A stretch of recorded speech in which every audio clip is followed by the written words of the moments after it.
Congress MLA और senior leader Ghulam Ahmad Mir ने कहा है कि उमर सरकार ने 55,000 डेली वेजर्स को पक्का करने का प्रोसेस शुरू कर दिया है, इसलिए उन्होंने हुकूमत पर भरोसा रखना चाहिए। उन्होंने ये भी कहा कि सरकार ने अपनी लायबिलिटी कम करने के लिए 18,000 करोड़ रुपए मुख्तलिफ महकमों के जरिए क्लियर करने का ऐलान किया था, लेकिन जब लोग अपने बिल क्लियर कराने पहुंचे तो पता चला कि ऑर्डर वापस ले लिया गया है, जिससे आवाम में काफ़ी परेशानी है।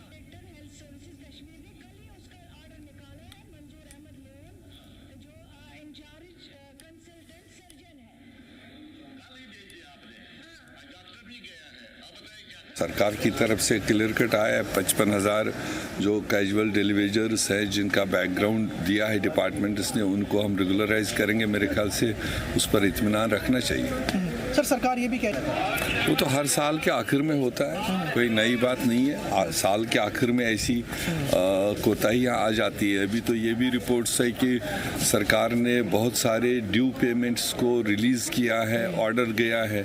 तो जब ट्रेजरी पर लोग गए तो वहाँ ऑर्डर विड्रॉ हुआ, तो विद द रिजल्ट बहुत लोग उसमें परेशान है कि अगर 5,000 करके 5,000 करोड़ दे के सैलरीज मिली है, मगर जिनने साल भर काम किया है डिफरेंट महकमों में, जिनकी उम्मीद होती है कि इस मार्च के आखिरी हफ्ते में हमें पेमेंट मिले, वो तो निराशा होकर वापस आए, ट्रेजरी से वापस आए। सरकार की तरफ से क्लियर कट आया है 55।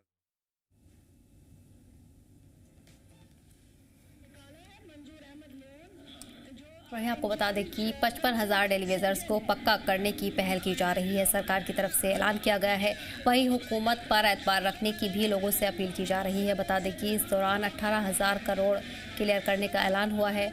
ऑर्डर वापसी से आवाम में परेशानी बनी हुई है। इस बीच सरकार ने डेलीवेजर्स के हवाले से बड़ी राहत दी है। 55,000 डेलीवेजर्स को पक्का करने के लिए काम शुरू हो चुका है।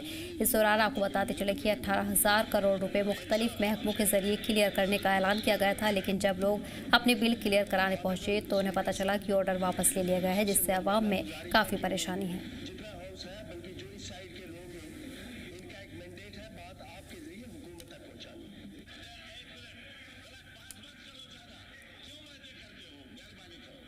वहीं इस बीच कांग्रेस एमएलए और सीनियर लीडर गुलाम अहमद मीर ने कहा है कि उमर सरकार ने 55,000 डेलीवेजर्स को पक्का करने का प्रोसेस शुरू कर दिया है, इसीलिए लोगों से हुकूमत पर भरोसा रखने की अपील की गई है। साथ ही उन्होंने कहा है कि सरकार ने अपनी लायबिलिटी कम करने के लिए 18,000 करोड़ रुपए मुख्तलिफ महकमों के जरिए क्लियर करने का भी ऐलान किया था।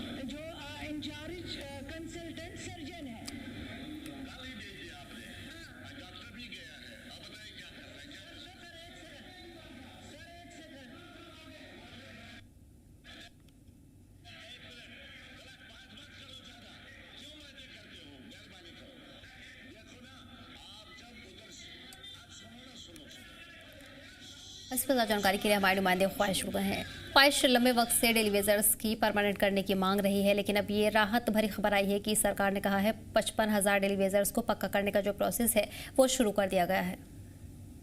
सबक ये बात कही जरूर जा रही है, लेकिन अभी भी इसके ऊपर संशय बिल्कुल बना हुआ है, क्योंकि जो यहाँ पर एक कमेटी गठित की गई थी डेली वेजेस को रेगुलराइज करने के लिए, जिसने कि 6 महीने के बाद रिपोर्ट देनी थी, अभी तक वो रिपोर्ट जो है वो पब्लिक नहीं हुई है। वही डेली वेजर्स आज 48 घंटे की, जो पीएचई डेली वेजर है, आज 48 घंटे की स्ट्राइक पे, वर्क सस्पेंड स्ट्राइक पे जा रहे हैं, जिसको लेकर वो कुछ ही देर बाद जो है वो सिविल सेक्रेटरीट घेराव के लिए भी जो है वो मार्च निकालेंगे, प्रोटेस्ट मार्च निकालेंगे। ऐसे में जब हमने आज अलग अलग सियासी पार्टियों के विधायकों से बात की तो सबने ये कहा कि डेली वेजर्स को लेकर जो है वो उनको रेगुलराइज करने के लिए गवर्नमेंट जो है बहुत सीरियस नोट पर उनको जो है प्रोसेस शुरू करे। हालांकि बहुत बार वायदे किए जाते हैं और अब अब्दुल्ला सरकार का भी दूसरा बजट है। वहीद परा ने कहा कि ह्यूमैनिटेरियन तौर पर जो है डेली वेजर्स को परमानेंट किया जाए। बहुत कम तनख्वाह में ये लोग काम करते हैं। वही बीजेपी से के विधायक जो है डॉक्टर डीके मनियाल, वो आज एक प्राइवेट बिल इंट्रोड्यूस कर रहे हैं जिसमें कि डेली वेजर्स को रेगुलराइज और साथ में जो रिटायर्ड डेली वेजर्स हैं उनको रिटायरमेंट बेनिफिट देने की बात उन्होंने रखी है, टेबल करेंगे आज वो। जीएम मीर ने कहा कि यकीनन सरकार ने कहा है, और अगर चीफ मिनिस्टर जो है वो हाउस के अंदर ये चीज कह रहे हैं कि हम 55,000 डेली वेजेस को परमानेंट करने की बात कर रहे हैं, तो यकीनन फिर इस पे यकीन करना बनता है और लोगों को यकीन भी करना चाहिए। वहीं डिप्टी सीएम ने जब डेली वेजेस को लेकर कहा, उन्होंने कहा कि हमें अच्छा नहीं लगता कि रोज रोज इस मुद्दे पर जो है हमसे सवाल किए जाते हैं। जैसे कि पार्लियामेंट में पीएम कोई बयान देते हैं तो उसकी गरिमा को ध्यान में रखते हुए उस पर यकीन करना चाहिए। वैसे ही सीएम ने अगर सदन में असेंबली में कोई बात रखी है तो उसको उसकी बात की इंपॉर्टेंस समझते हुए उस पर यकीन रखना चाहिए। यहाँ तक कि डेली बजट पर उन्होंने सवाल उठाया खासतौर पर उनके लीडर्स के ऊपर कि ये खासतौर पर बीजेपी के इशारे पर प्रोटेस्ट धरने प्रदर्शन करते हैं।